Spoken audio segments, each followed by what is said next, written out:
Welcome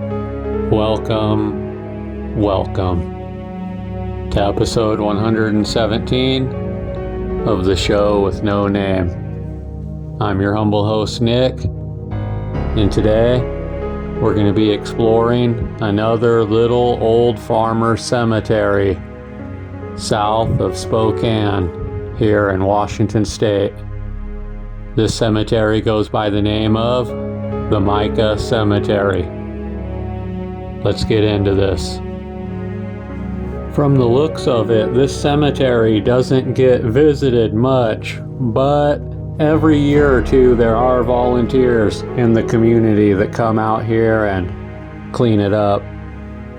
There are some headstones here that have long since been covered up, but many more still remain.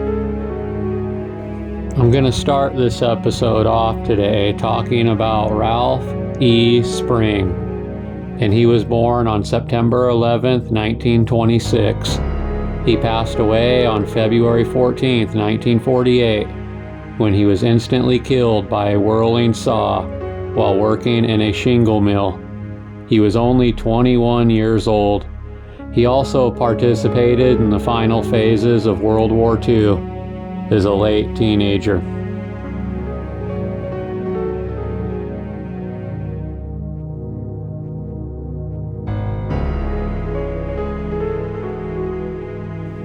Jesse M. Donaldson was born on March 2nd, 1901. He would die tragically at the young age of 15. The Spokane Chronicle on August 7, 1916 reads, "Mica boy is killed. Jesse Donaldson, 15, meets almost instant death when shotgun goes off. Jesse Donaldson was instantly killed this afternoon when his 12-gauge shotgun accidentally discharged while he and 3 other boys were on a hunting trip." According to a story by one of the boys, they had gone out to hunt birds and were about 2 miles north of Mica when the accident occurred. The boys stopped to examine the gun while they were seated on an old tree stump. The gun went off while it was pointed at Jesse Donaldson's heart. The boy rose to his feet, staggered a few steps, and fell dead. One of the boys in the party was Burton Donaldson, a brother of the deceased boy. The young boy was a paper boy in Mica at the time.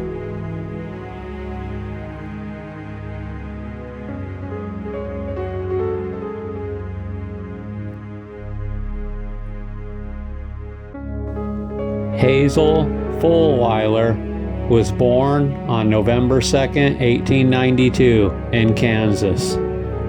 She would pass away on July 13th, 1996. She lived to be 103 years old.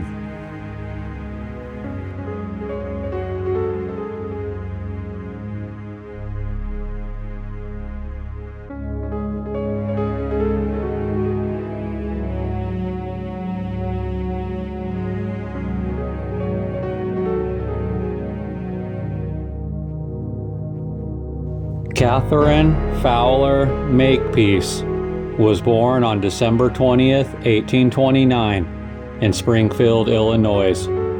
The Spokane Chronicle on March 20th, 1925 reads, "Mrs. Makepeace, age 95, passes." Spokane woman crossed plains in 1877, was authority on early history. Mrs. Makepeace crossed the plains in 1877 in a covered wagon, and despite her age, could tell experiences which were seldom equaled.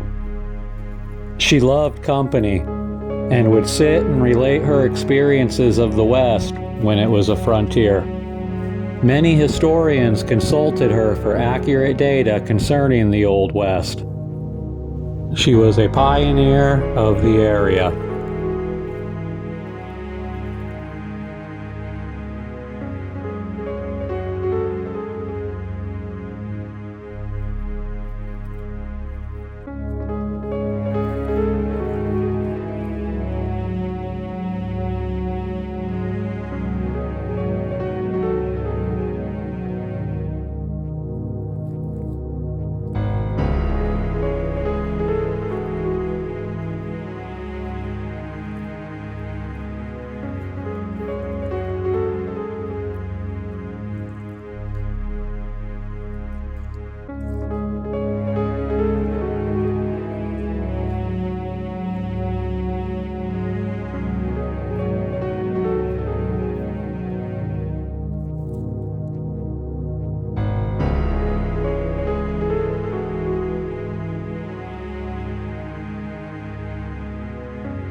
Nora Rainier was born on October 20th, 1875 in Michigan. She would pass away on April 9th, 1888. She was just 12 years old.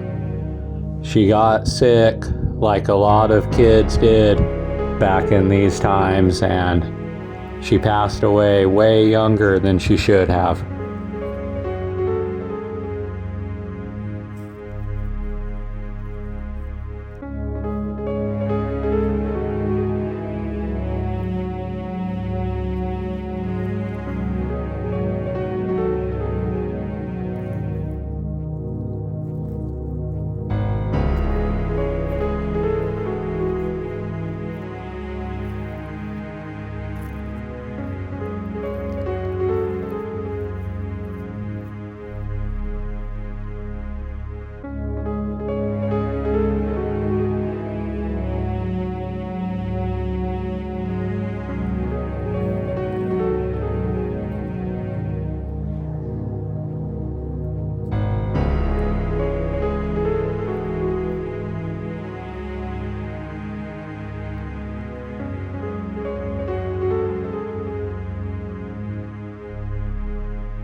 Last but not least today, I'm going to talk about Christian Nelson.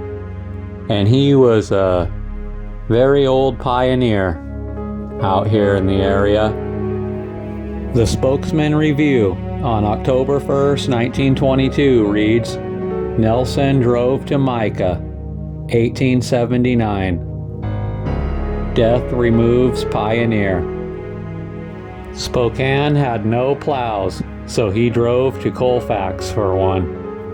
Mr. Nelson was born in Denmark on May 14, 1847. He came to America in 1873, and he spent a year and a half in New York. Then he went to Utah.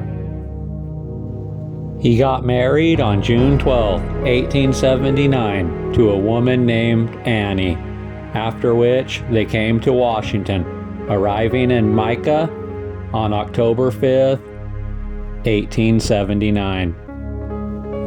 They came from Utah to Walla Walla by rail and boat by the way of San Francisco.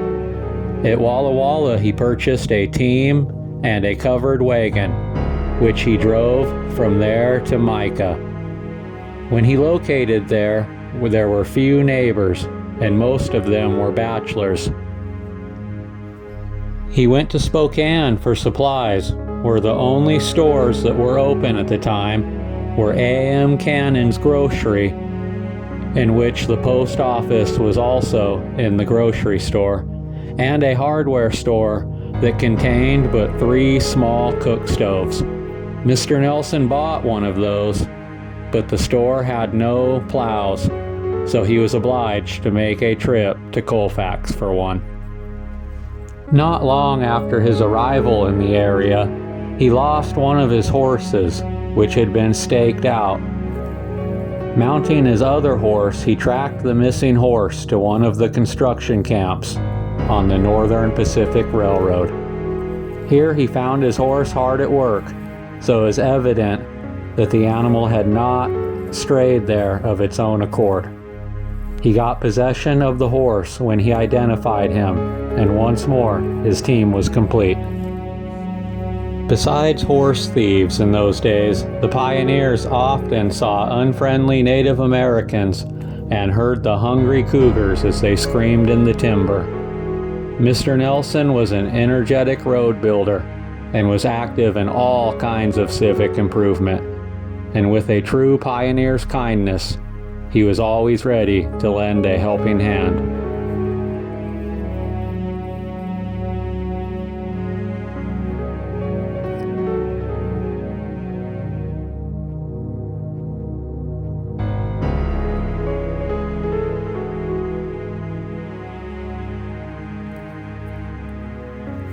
I hope you enjoy the rest of the videos of this beautiful old pioneer cemetery out here in Washington State that goes by the name of the Mica Cemetery.